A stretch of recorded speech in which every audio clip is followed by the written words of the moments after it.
جای داره سلامی از کنیم خدمت همشهری عزیزم شهرستان تفش بله برای مهربانم و سلامی از کنیم خدمت عزیزان دلم در روستای عزدین.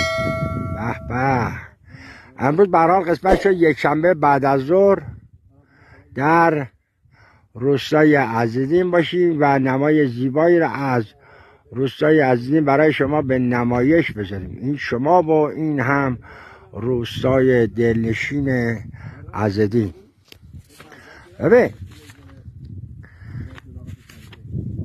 من اینو تصمیم گرفتم، خودم به خودم میگم مسلم برای دلت زندگی کن، نه برای تأیید دیگران.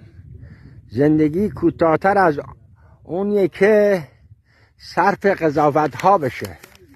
برو حالتو ببر. ببین عشق دنیا اینه که من بیام توی دل طبیعت بگردم و حال من بکنم. حالا علاف کسی نمی کنم خودمو. برو به به جانم، به به. نمای زیبایی از روستای عزدین یک شنبه بعد از ظهر.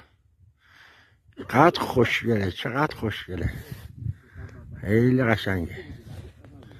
29/9/1404 ساعت 4 بعد از ظهر.